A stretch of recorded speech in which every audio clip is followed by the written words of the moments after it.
Hi everyone. Today's topic is the difference between analogy and homology in evolution. First of all, like and subscribe my YouTube channel. So let's start our topic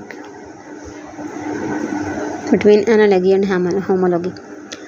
There are many types of evidence that support the theory of evolution.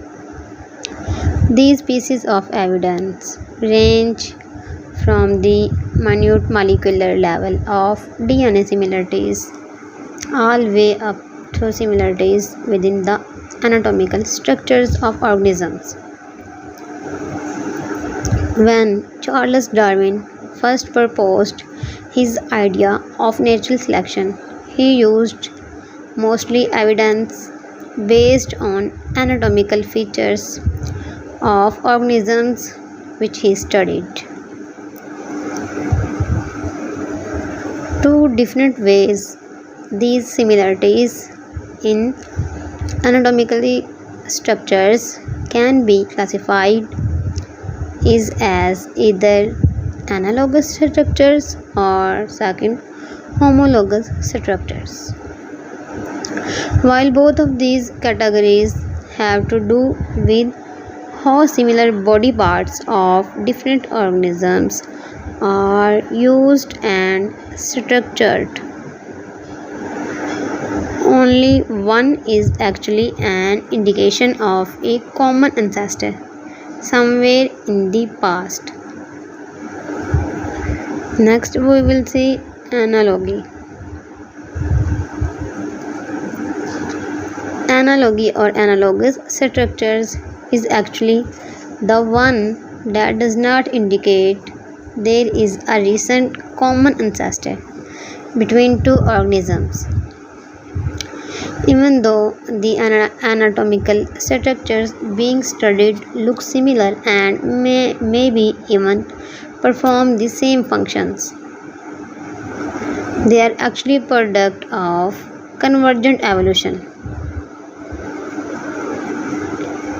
Just because they look and act alike does not mean they are related closely on the tree of life. Convergent evolution is when two unrelated species undergo several changes and adaptations to become more similar. Usually, these two species live in similar climates and environments in different parts of the world that favor the same adaptations. The analogous features then help that species survive in the environment. One example of analogous structures is wings of bats, flying insects, and birds. All three organisms use their wings to fly, but bats are actually mammals and not related to birds or flying insects. In fact, birds are more closely related to dinosaurs than they are to bats or flying insects. Birds, flying insects, and bats all adapted to their niches in their environments by developing wings.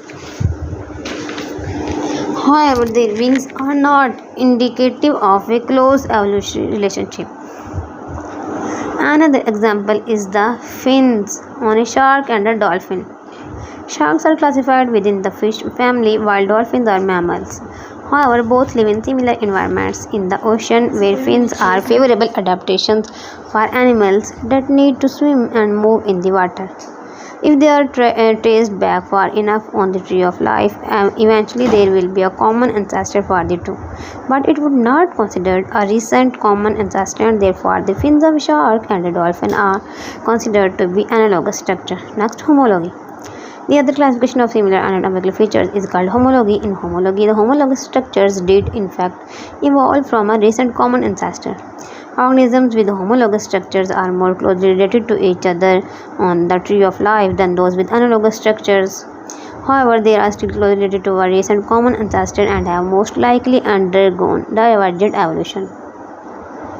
Divergent evolution is where closely related species become less similar in structure and function due to adaptations they are acquiring during a natural selection process. Migration to new climates, competition for niches with other species, and even microevolutionary changes like DNA mutations can contribute to divergent evolution. An example of homology is the tailbone in the humans with tails of cat and dogs, while our coccyx or tailbone has become a vestigial structure. Cats and dogs still have their tails intact. We may no longer have a visible tail, but the structure of coccyx and sporting bones are very similar to the tail bones of our household pets. Thank you.